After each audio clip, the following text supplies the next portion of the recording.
kan man sige, som han jo så videregiver her til de troende. Fatma og Mohammeds optagelser fra moskeen på Grimhøjvej viser, at moskeen samler mange børn og unge. Imamen taler direkte til de unge i sin prædiken. إذا حدثتك نفسك بارتكاب المعصية فقل لها يا نفس إن الله يراني أيها الشاب المسلم أيها الحبيب إذا دعتك نفسك للدخول على صفحات الإنترنت المحرمة تذكر وقل لنفسك يا نفس إن الله يراني أيتها الجنس المسلمة إذا دعتك نفسك. En af de unge, vi møder på krisecentret Red, Samantha, er netop flygtet fra Gellerupparken. Igennem hele sin barndom tilbragte hun weekenderne i koranskole. 7 timer hver lørdag og søndag. Mine forældre, de synes, jeg var blevet for dansk. Du skal have arabisk skole. Du har ikke godt af det. Du skal kunne adskille vers af Koranen uden ad i hovedet. Men det handlede ikke kun om at kunne læse arabisk. Det var mere, hvordan skulle du opføre dig over for dine forældre? Hvordan skulle du opføre dig over for din fremtidige mand?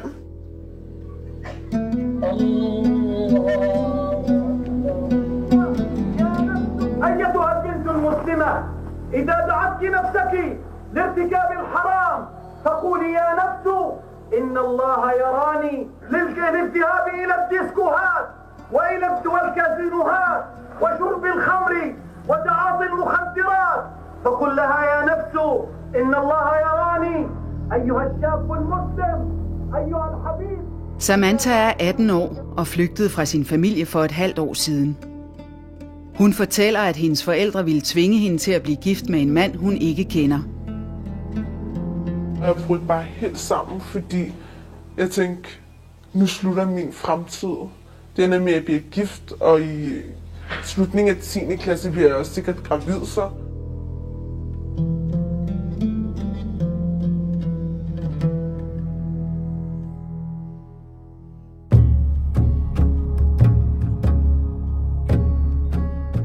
Vores kilder fortæller os, at nogle imamer fraråder kvinder at tage arbejde, og at de ikke må tage arbejde imod deres mands vilje. Statistikken viser, at ca. 8 ud af 10 kvinder fra lande som Irak, Syrien, Somalia og Libanon er på offentlig forsørgelse i Danmark.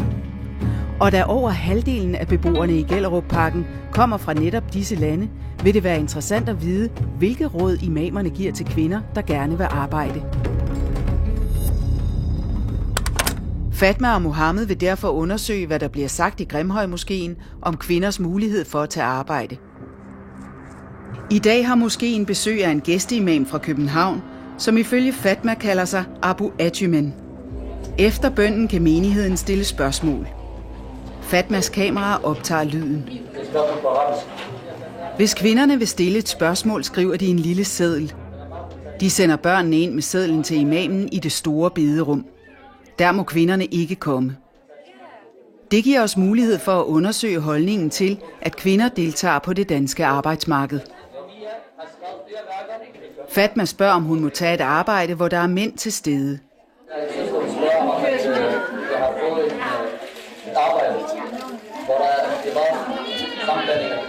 Må jeg gerne acceptere det her arbejde?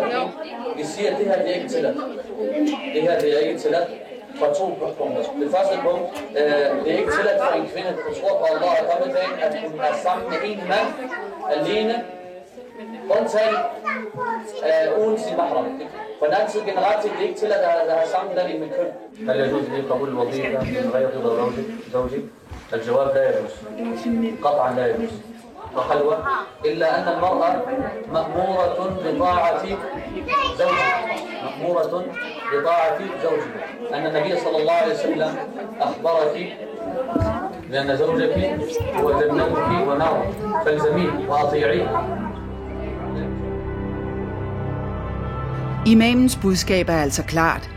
Det er ikke tilladt for kvinder at tage arbejde, hvor de skal være sammen med mænd uden for familien.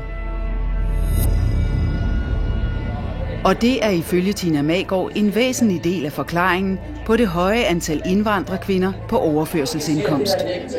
Altså jeg vil sige, det han siger minder egentlig meget om det, jeg har hørt rigtig mange steder. Og det er da klart, at for nogen vil det måske være for stor en udfordring og altså realistisk set at finde et job, der passer til de her religiøse krav. Jeg fik sådan forskellige eksempler på, at man kunne ikke være arkitekt, der skal ud på en byggeplads, hvor der er mange mænd. Og der var også sådan, der nævnte kassedame som et job, du ikke kunne tage, fordi der går mange mænd forbi og kigger på dig. Og det betyder jo også noget for indflydelsen, du har på dit barn. Der er det jo en fordel at vide noget om det danske samfund, blandt andet ved at have været på arbejdsmarkedet.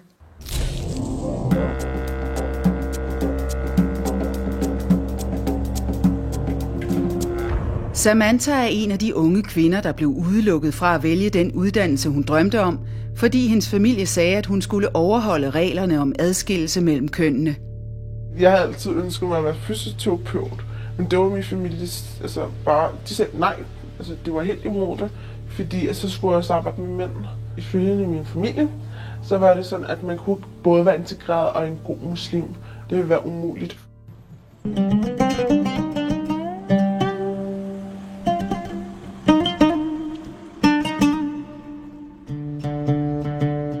Det er sådan en lejlighed her, du boede i? Ja. Ahmed Mahmoud har i dag forladt ghettoen. Han har gjort op med sin fortid og har skrevet bogen Sort Land. Hvad med din familie? Bor de her stadig? Størstedelen af familien bor her stadig. I området eller her. De fleste kvinder i Ahmed Mahmouds familie er gift muslimsk, går hjemme og har ikke fået en uddannelse. En af mine søstre havde topkarakter i alle fag. Hun nåede kun til 1. G. Der vurderede man, at hun var gifteklar, og der blev hun gift væk. Og så mistede hun jo uddannelsen. Og hun finder sig i det. Hun finder sig i det, fordi der er det her misforstået æresbegreb i at være en god kone. De vil få deres belønning efter døden, ikke? Hvor det er, jeg så mener, der er jo også et liv før døden. Der er en gave, altså livet er en gave. Det skal ikke spildes på en mand, der misbruger sin position og bruger vold og social kontrol for at bevare sin trone. Det er jo manden, der er alt dominerende og bestemmer inden for den her kultur, og kan gøre ligesom han har lyst til.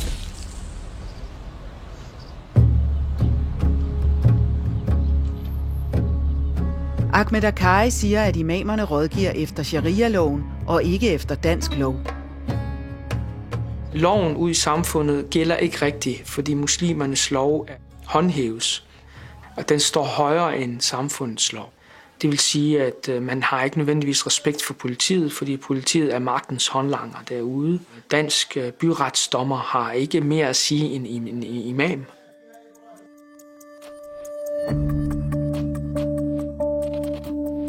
I sin tid som imam har Ahmed Akkari rådgivet muslimer om mange detaljer i deres private liv.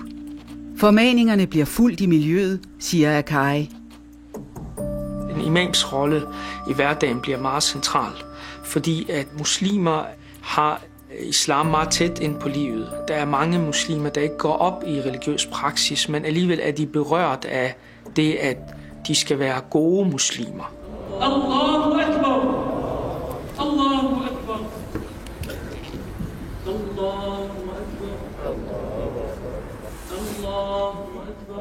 Islam bygger for mange muslimer på en overbevisning om, at Koranen og en stor samling tekster om profeten Muhammed rummer Guds evigtgyldige lov, sharia-loven.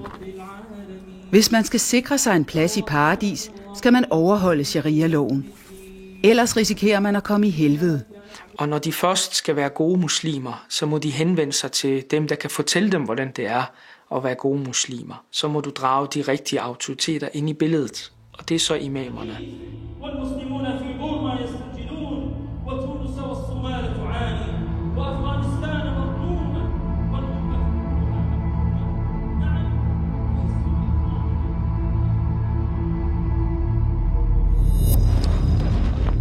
Fatma og Mohammed har nu deres daglige gang i Grimhøjmoskeen. Vores kilder fortæller, at de har oplevet vold som en del af børneopdragelsen. Vi vil gerne vide, hvad der bliver sagt i Grimhøjmoskeen om vold mod børn. Så altså, I accepterer alle de regler, der gælder i Danmark? Jamen, vi nu det, selvfølgelig.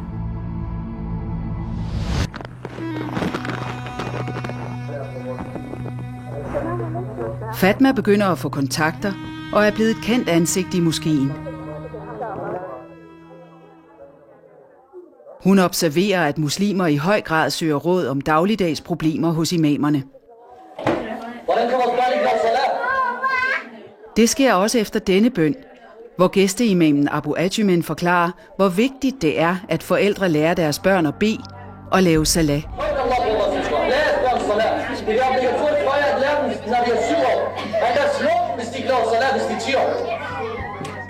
En af kvinderne skriver et spørgsmål til imamen. Hun vil have et råd om, hvordan hun skal slå sit 10-årige barn. Et barn tager spørgsmålet ind til imamen i det store bederum, hvor kvinder ikke må komme. Hvordan slår man børn, når de er 10 år, de gør sig der? Folk Allah med det. Det er ikke at give flade og banken ind i væggen og brække knoglerne på den. Det er heller ikke at tage en kniv og nakken og choppe den. Man slår den som opdragelse og læring, og ikke som vold. Man må ikke slå på ansigten, man må ikke slå følsomme steder.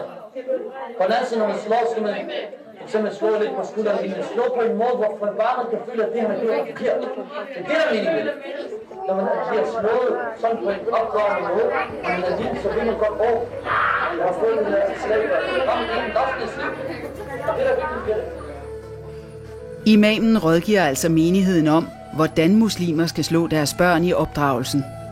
På intet tidspunkt ved denne bøn gør imamen opmærksom på, at det ifølge dansk lov er forbudt at slå børn.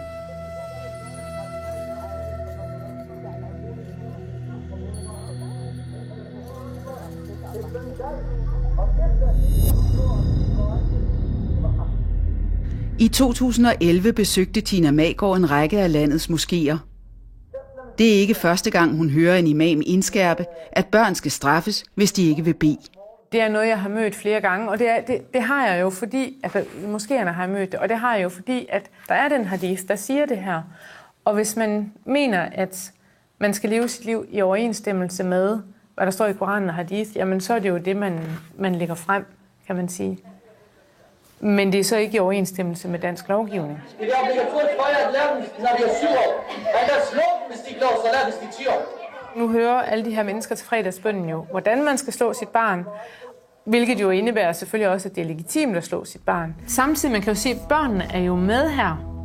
Så det er ikke engang sikkert, at børnene selv bliver klar over, at de faktisk har ret til ikke at blive slået.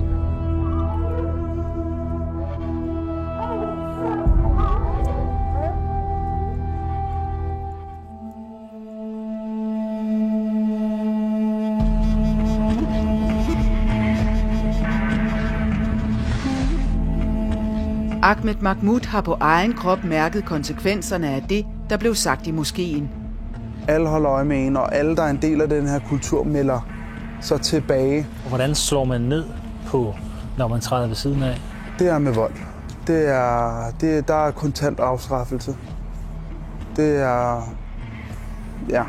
alt lige fra en flad til bank med et bælte, eller altså, hvad man kan finde på. Jeg kan love dig for, at jeg har oplevet flere varianter. Altså, du kan blive smidt ind under den kolde bruser, og så blive banket igennem. Det gør så endnu mere ondt, fordi du lige pludselig er fuldstændig iskold. Det er jo helt sindssygt. Vi er helt derude, hvor at man tænker, det er sådan noget, man bruger til at torturere folk.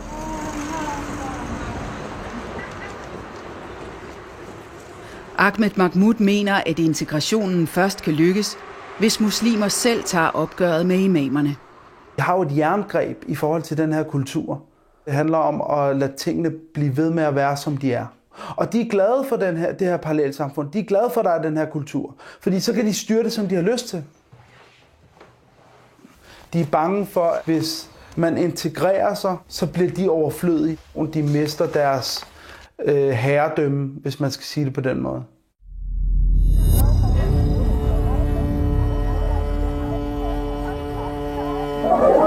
I Grimhøjmoskeen får Fatma kontakt til flere af de unge piger, der har deres faste gang i moskeen.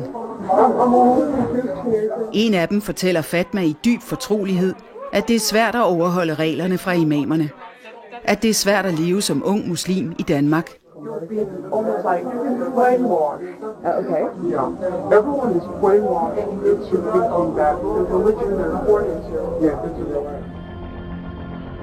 I was born in it. This world offers so much. Yeah, I want to explore more. Yeah, but also too. She was very bright, intellectual, smart young girl.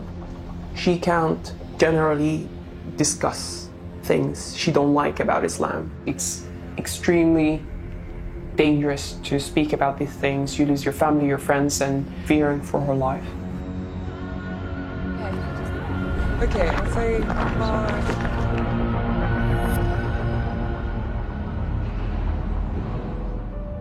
Før Samantha flygtede, var hun en af de unge piger, der kom i moskeen.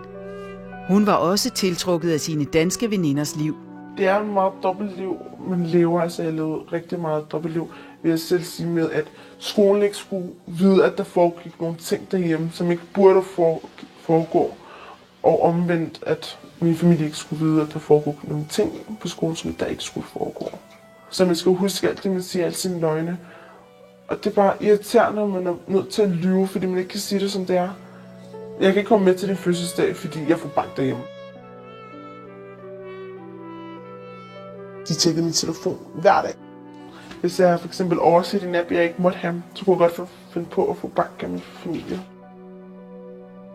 Jeg prøvede at påvirke mig til en mere religiøs retning. Hvor det er, at man ikke rigtig følte sig hjemme nogen steder. Eller man følte sig ikke som... Man følte ikke, at der var et sted, der var én sted. Fordi når jeg var hjemme, så spillede man, når man var på skole, så spillede man også at være en person. Det var som om, man ikke havde nogen base. Stadig flere muslimske unge søger beskyttelse efter at have oplevet alvorlige overgreb, fortæller lederen af krisecentret, Anita Johnson. Hun har taget imod flere hundrede igennem de sidste 9 år. Det, at I skal være her, fordi I skal være i sikkerhed, men mens I er her, så skal I jo heller ikke være så isoleret, så I ikke også kan have en frihed. Og det betyder, for mange af de unge betyder deres flugt, at de aldrig kan se deres familie igen. Pigerne fortæller, at når de spørger forældrene, hvorfor må jeg ikke være sammen med mine kammerater om eftermiddagen, så bliver der henvist til, at der står i Koranen, at man skal være en ordentlig pige, og du er kun en ordentlig pige, hvis du kommer herhjem. Eller men der står i Koranen, at du skal være tildækket, og derfor så det gør vi i vores familie, og sådan skal du gøre her. Ikke? Altså, så vi hører, at forældrene ligesom dækker den sociale kontrol ind under deres region. Den tidligere imam Ahmed Akkari forklarer, at den sociale kontrol udspringer fra moskéerne. Det er en pligt for muslimer at holde øje med, at andre muslimer overholder Guds lov, siger han.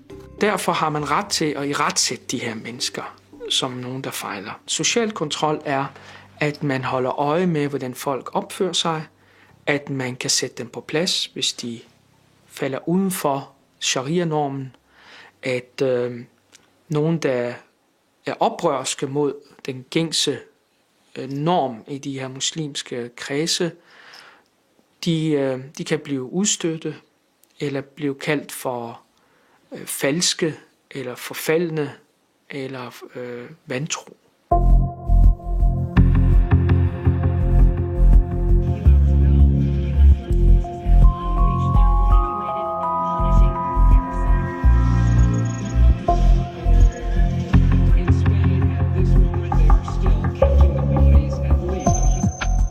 Fatma finder ud af, at der i Grimhøjmoskeen findes flere lukkede studiegrupper, hvor imamen underviser menigheden i den rette fortolkning af islam. Der er ikke fri adgang til studiegrupperne. Det er kun for moskeens inderkreds, og det kræver en invitation at komme indenfor. It takes a little while to get into the study groups, especially the closed ones. I had to spend some time just visiting the mosque and observing the general structure, who's senior, who to talk to. Det lykkes Fatma at blive fortrolig med imamen Abu Bilals kone. Hun inviterer Fatma med i en lukket studiegruppe.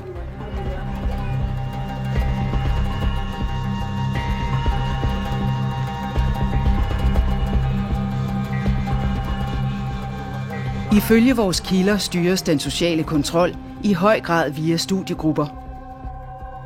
Nu kan vi dokumentere, hvad man lærer der. The imam sitting in a main desk and in a half a circle surrounded by a number of women, some of them sitting on chairs on the couch and some of them sitting on the floor. Some of them also had their kids around. Som ny i studiegruppen får Fatma mulighed for at spørge imamen om, hvordan hun skal integrere sig i Danmark. نعم يعني هنا مثلا بالدنمارك يعني حكم انه الناس تتعامل مع الكفار والمرتدين مفهوم أبغانا بيساعدونا وشعب طيب شعب مليح في منهم كثير ملاح في كذا نروحنا المستشفيات ما شاء الله معاملة طيبة ما بنهانا الله إنه نبرهن شو يعني نبرهن نعمل عمل خير معهن نزورهن نهديهن يهدونا نزورهن من باب نية شو الدعوة لهم إلى الدين لكن ما نحبهن انتبهوا في فرق ما بين الحب وما بين البر هذا الحب لازم يكون للمسلمين المسلم اللي بيحب المسلم. Lektor Tina Maggaard har mødt mange af de muslimske kvinder, der samles i studiegrupper i moskéerne. De skulle være med til at sprede den sande viden i det muslimske lokalsamfund, kan man sige. Fordi nu havde de jo været over hos imamen og havde hørt, ligesom, hvad er det, der gælder. Det galt for eksempel i forhold til den sociale kontrol af andre piger, som ikke måtte træde ved siden af, begynde at gå uden tørklæde eller have en dansk veninde eller sådan noget. Imamens undervisning handler om, hvordan man i den ideelle islamiske stat skal straffes, hvis man ikke opfører sig som en god muslim. لذلك انتبهوا يا بنات فإذا لا يحل دم امرئ مسلم إلا بإحدى ثلاث يعني الثيب الزاني المرأة المتزوجة أو المطلقة المرأة امرأة مش بنت زنت ترجم حتى الموت والنفس بالنفس يعني القاتل إنسان قتل مؤمن هذا يقتل والمارق من الدين يعني المرتد هذا لازم يقتل أو استنكار ناكر صيام أنا منكر صيام بقول لك أنا ما مقتنع بالصيام هذا حكمه كافر إذا أصر وما بده يصوم يقتل لا تطبق الدنمارك يا På intet tidspunkt i undervisningen tager imamen afstand fra drab og stening. Han underviser kvinderne i detaljerne om, hvilke straffe, der ifølge sharia-loven gælder, hvis man har sex uden for ægteskabet. الثيب الزاني مين الثيب الزاني يعني المرأة أو الرجل اللي متزوجين وعملوا زنا هذا دمه حلال يقتل بالرجم ترجم إذا كانت مرأة متجوزة إذا كانت بنت تجلد هذا اسمه حدا لكن بعد شو مسلم. So the imam went into details about how and when you kill. It included also parts about how you stone, when you stone, the conditions under you stone a woman, mainly women, and just giving lots of details about that. There was also sort of a quiz to test if people got how to kill others. For at sikre sig, at kvinderne har forstået budskabet, udspørger imamen kvindegruppen. وطلقها زوجها وراحت زنت هل حكمها نفسه قتل ولا جلد؟ جلد هي تتجوز ليش ما هي كانت؟ حتى لو ما كانت متزوجة حكمها القتل فقط البنت اللي ما تزوجت ابدا وقعت في الزنا هذه الجلد. The general environment in the setting was very relaxed, which was also scary in a way. People were very relaxed, they were answering the questions about killing, responding very naturally, very normally. Kids were running around, there were some laughs here and there, and it seems that the strong language wasn't affecting anyone really. It was just something that people are used to hear.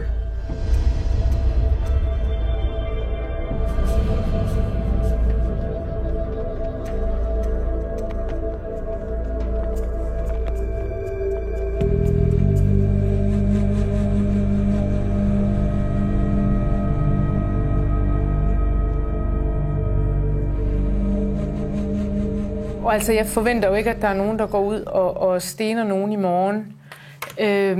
Jeg ser det mere i det lidt større perspektiv, det her med, at det i hvert fald bliver legitimeret, at altså brugen af vold er legitim, ikke også? Og det her med, at det er legitimt at slå en muslim ihjel, i de her 3 situationer, blandt andet hvis muslimen er frafalden. Og man kan sige, at jeg har da i mine undersøgelser og mine studier, er jeg da stødt på eksempler, hvor man har muslimer, der netop vil forlade islam, og som altså virkelig har fået tæsk. Samantha har som mange af de andre unge på krisecentret Red oplevet voldelige overgreb. For eksempel da hendes familie opdagede et billede på hendes mobil, hvor hun stod sammen med en dreng. Han tog til at starte med bare at slå mig med sine næver og sådan nogle ting. Og så tog han simpelthen en ledning frem, og så begyndte han at slå mig med den. Mens han slår mig, så falder jeg ned på gulvet, så vælger han at sparke mig i maven. Jamen, jeg rystede helt vildt, og han var helt ligeglad, og han blev ved med at slå på mig. Det var ikke fordi, han til sidst fik ondt af mig og tænkte, så nu har hun fået nok, han blev bare ved. Og jeg ligger til sidst helt og ryster, og ved ikke, hvad jeg skal gøre ved mig selv. Jeg tænker bare, nu er det nu, jeg dør simpelthen i dag.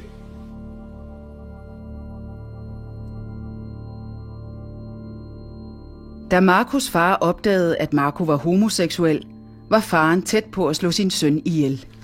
Jeg startede med at slå mig ned til jorden, men pludselig så skubber til mig, så må han også sparke til mig på jorden. Så rejser jeg mig igen og slår han mig ned igen, og så tror han med at slå mig ihjel.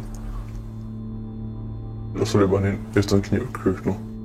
Jeg når at løbe min vej med blod løbende ned ad ansigtet og med underbukser og en t-shirt på. Bare så løber jeg mod den nærmeste station til København. Vi har kontaktet talsmanden for moskeen på Grimhøjvej, Osama El-Sadi, men han ønsker ikke at kommentere oplysningerne i dette program. Nej, det vil vi ikke. Det vil I ikke? Nej. I næste afsnit undersøger vi, hvilket kvindesyn imamerne udbreder i moskéerne. Fatma søger råd hos de religiøse ledere. Hun spørger, hvad hun skal stille op, når hendes mand slår hende, og når han vil gifte sig med en kvinde mere.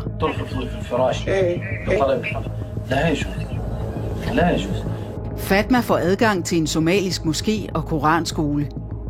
Her får hun et indblik i, hvordan moskéen opdrager næste generation.